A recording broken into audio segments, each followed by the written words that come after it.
Non, je ne pense pas que l'institution est en déphasage. Dès sa formation, était en déphasage avec les aspirations de la communauté. C'est parce que c'était en phase avec les aspirations de la communauté qu'on a vu l'institution prendre de l'ampleur. La CEDEAO n'a pas commencé à 15. Elle a commencé avec un petit nombre et ensuite d'autres ont décidé d'adhérer à la vision. Et les peuples ont été les plus grands bénéficiaires techniquement par rapport à cette initiative et cette vision. Maintenant, il y a eu de l'évolution.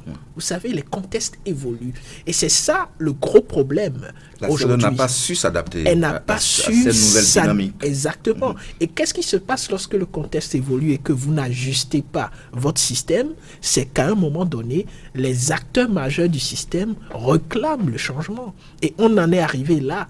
Aujourd'hui, on a vu, poussé par les peuples à certains endroits, la CEDEAO être obligée de faire face à des situations de crise où elle n'a pas su adapter ou du moins tenir compte du contexte. Vous savez, on a des tests, mais on a un contexte.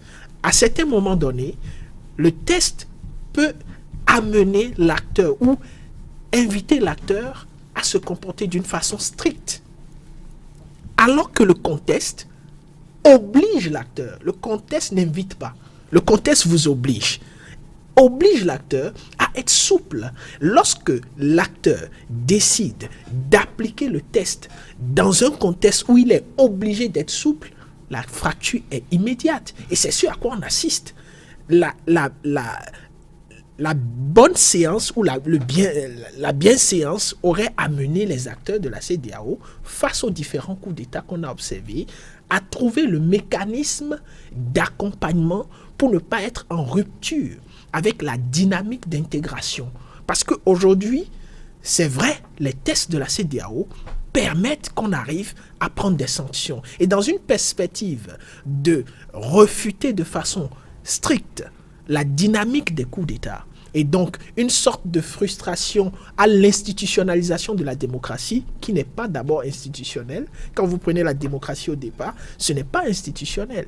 C'est une façon de faire qui met le peuple au cœur de toute action qu'on entreprend. Mais c'est à la longue qu'on a pensé qu'il fallait donc institutionnaliser. Comment reconnaître et identifier une démocratie? On a parlé d'élections, on a parlé de séparation de pouvoir, mais cela ne signifie pas que là où il y a élection et il y a séparation entre griffes de pouvoir, c'est-à-dire sur le papier, il y a démocratie. Et c'est ça le problème aujourd'hui. La démocratie doit s'adapter à l'évolution, à la dynamique sociale. La démocratie doit être people-centric, c'est-à-dire mettre en avant-premier et à tous les niveaux l'intérêt du peuple. Et le peuple qui est dans une dynamique évolutive. Et donc la démocratie est censée être évolutive. C'est un processus et non une stagnation. Et c'est ça le problème aujourd'hui. On a une institutionnalisation de la démocratie qui ne s'accommode pas avec la substance même de la démocratie, qui veut qu'elle soit évolutive. Et c'est pour cela que par endroit, vous avez un problème que posent les constitutions. Une constitution en elle-même est faite pour être révisée. Parce que après 5 ans, les enjeux changent. Mais nous avons constaté dans la pratique chez nous que la Constitution, l'initiative de la révision n'est pas toujours faite, et c'est la raison, n'est pas toujours faite dans une perspective d'être people-centric, juste de répondre. Vous, sur cet aspect, la démocratie qui serait devenue donc un carcan des coups d'État, une sorte d'échappatoire?